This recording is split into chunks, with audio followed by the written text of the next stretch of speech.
అందరికీ దేవి నవరాత్రి శుభాకాంక్షలు.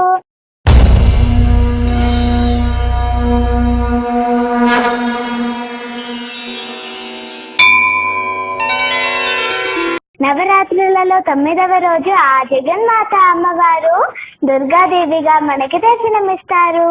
ఈ రోజు మనం దుర్గాదేవి గురించి తెలుసుకుందాం.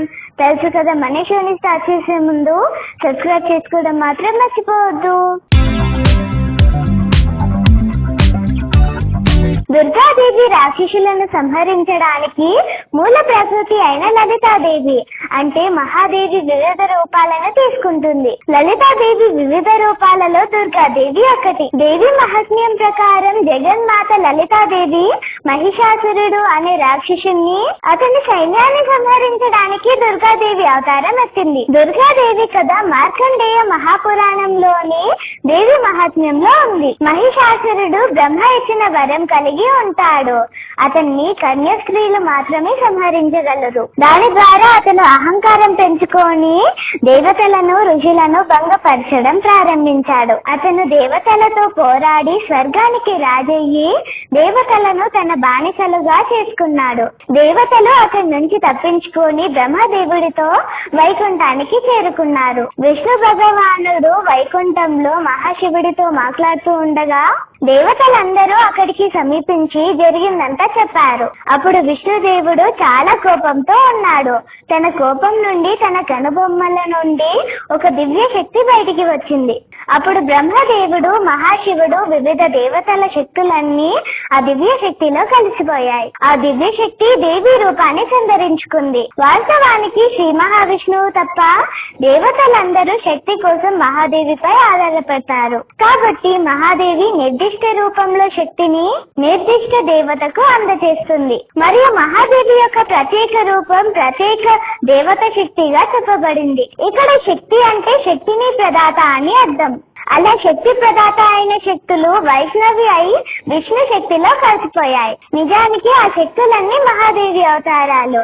ఆ శక్తులన్నీ వైష్ణవి శక్తిలోనికి కలిసిపోయి అందమైన దేవి రూపాన్ని పొందాయి. ఆ దేవికి 18 చేతులు. దేవతలందరూ మహిషాసురుడు అనే రాక్షసుని వధించమని కోరారు. దేవతలందరూ తమ ఆయుధాలను ఆమెకు ఇస్తారు. ఆ విధంగా దేవి దేవతల కోరికను అంగీకరించి మహిషాసురుని వధించడానికి బయలుదేరింది. మహిషాసురుడు దేవి అందాన్ని చూసి తనను పెళ్లి చేసుకోమని అడుగుతారు. అప్పుడు దేవి అంటుంది, నువ్వు నన్ను పెళ్లి చేసుకోవాలంటే నాపై యుద్ధంలో గెలవాలి అని అంటుంది. దేవి మహిషాసురుడి మధ్య యుద్ధం మొదలైంది. దేవి మహిషాసురుడు అతని సైన్యంతో 9 రోజులు యుద్ధం చేసింది. ఆ విధంగా దేవి దశమి నాడు మహిషాసురుడిని సంహరించింది.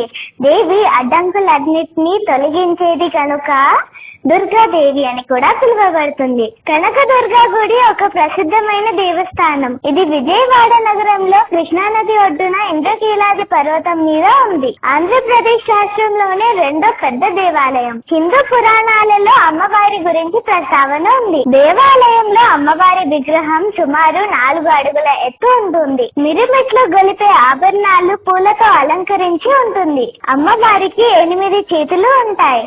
ఒక్కో చేతిలో ఒక్కో ఆయుధం ఉంటుంది. త్రిశూలంతో మహిషాసురుడి గుండెను పొడుస్తున్న భంగిమలో ఉంటుంది. కృతయుగానికి పూర్వం కీలుడు అనే యక్షుడు అమ్మవారి గురించి తపస్సు చేసి ప్రత్యక్షం చేసుకొని ఆమెను తన హృదయ స్థానంలో ఉండమని కోరాడు. అమ్మవారు కీలుడిని పర్వతంగా నిలబడమని కృతయుగంలో రాక్షస సంహారణ చేసిన తర్వాత తను ఆ పర్వతంపై నిలిచుంటానని మాటిచ్చింది. కీలుడు కీలాద్రిగా మారి అమ్మవారి గురించి ఎదురు చూస్తూ ఉన్నాడు. అమ్మవారిని సేవించుకోవడానికి ఇంద్రాది దేవతలు తరచుగా రావడం వల్ల ఈ కీలాద్రి కాస్త ఇంద్రకీలాద్రిగా మారింది. ఇక్కడ వెలిసిన మహిషాసుర మర్దిని ఆమె కనక వర్ణంతో వెలుగుతున్న కారణంగా కనక దుర్గా అయింది. ఇక్కడ అర్జునుడు మహాశివుడి కోసం తపస్సు చేసి మహాశివుడి నుండి పాశుపతాస్త్రాన్ని పొందాడు కనుక ఈ ప్రాంతం విజయవాడ అయింది. శ్రీ దుర్గా మల్లేశ్వర స్వామి వారి దేవస్థానం కృష్ణానది ఒడ్డునే ఉన్న